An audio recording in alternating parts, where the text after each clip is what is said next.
Or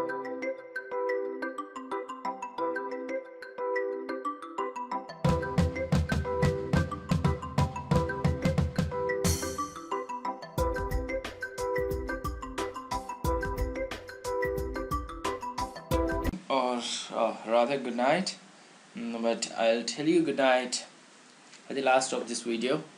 It's late at night, and because we are studying literature, so it's our fate, destiny, or something else you can call it, but whatever you call it, we have to study late at night because we are going to study lots of things over there.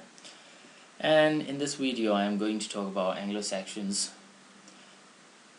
means what happened before Chaucer in English literature. Let's see what happened. Let me tell you a little bit, others you need to study because I cannot tell you everything about literature because I was born just 27 years ago and there is much more to discuss about that. But 450 to 1340, this is the date Anglo-Saxon period is called, in between. And then this is the period which is called Old English or Anglo-Saxon period sometimes. And if you don't know, let me tell you that actually there were two more tribes. Few people know these which are not suggested by the title, by the way. They were Phrygians and Jutes. So we have four in total: Anglo-Saxons, Phrygians and Jutes. Now, because it's a too long to study, means there's too much to study, so there was a brilliant guy, William J. Long. I don't know this one, but I found this quotation somewhere in a book and I copied it here for you guys. You will be thankful to me and you will subscribe my channel for this, hopefully. But I have less subscribers, I don't know why. It's okay, it happens, it's a fate. I know nobody likes literature, but you will have to study this one because we have to clear our exams and we should study. So he sums up this age for us. Briefly, this age has 5 great principles: their love for personal freedom, their responsiveness to nature, their religion, their reverence for womanhood, and their struggle for glory as a ruling motive in their every noble life. Did you get something from this?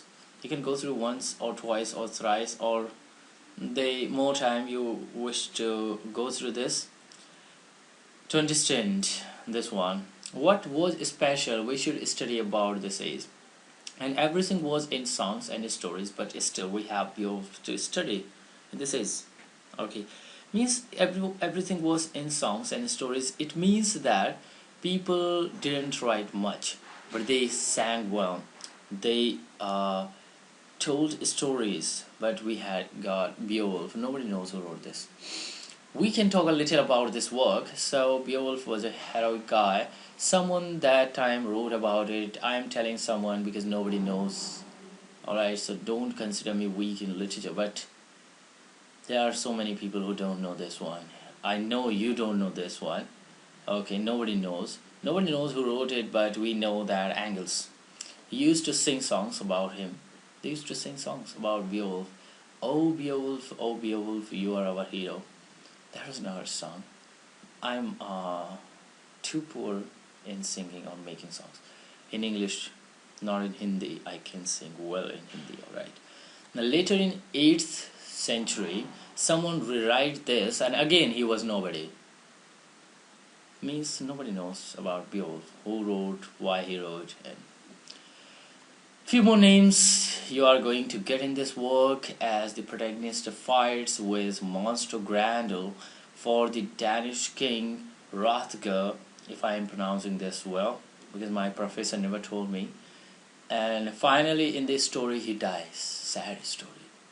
And it is written about burial. Okay, his burial. There are a few lines because we are literary guys. We should know the lines well. Sad in mind, they complained of sorrow of their hearts. This side. Their hearts, the death of their liege lord. If I pronounce this is Old English actually. I never studied. Nobody taught me Old English. How they wrote prose means what special was in their works. I'm going to tell you some words to discuss. Among the fights, there were Bede, who were writing ecclesiastical history. Tough words to pronounce it several times. History to, I'll start from history. History of the English race, probably first history. It was King Alfred, the creator of English prose. Did you get the question for your net exam? King Alfred, the creator of English prose, he was a translator too. It was his time.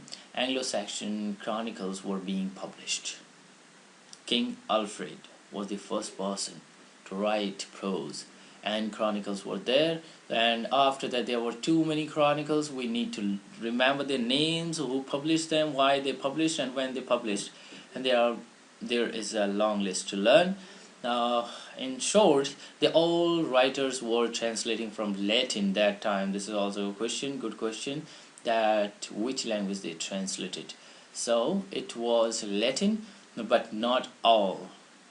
Not all, don't get confused about this. Some were translating that time from Latin, but not all. They were writing in Old English as well. Okay, it's being lengthy. No, I don't think it's lengthy for a person who is studying Oxford Anthology. But let's see. But let's talk a little about poetry. So poetry was full of repetition. They used to repeat words because it was Old English, and I think they didn't have much words to write.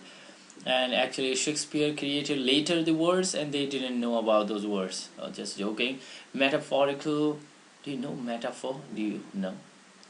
If you don't know, you will not get this word, but try to get. Metaphorical phrases, fondness for the sea and adventure. I don't know why those ancient people were fond of seas, the boats, and they used to go on voyages a lot. And adventures. There was nothing to do, but adventures were there. Could it be adventure on bikes and cars? No, because they didn't invent it that time. And poems on wars and voyages, nothing else they had to do that time. That's why they used to go on voyages. Now last, my request, and this is my great request to you all, and I'll read it like a prayer. Thank you guys for watching. Please put some comments and show me a path that how can I improve and how I am doing. I don't know. And tell me how I am doing. Oh, again I repeated the same sentence. Try to answer this simple question. And what is the question? If you were an Anglo-Saxon writer, what would you write? And if you think about this question, the whole scenario of Anglo-Saxon period will be clear, and you will feel more interested. Bye bye. See you. Good night. Because this is 2 o'clock, at night in India, and I'm making this video because I was studying Anglo-Saxon poetry. Bye bye. See you. I'll study half an hour more.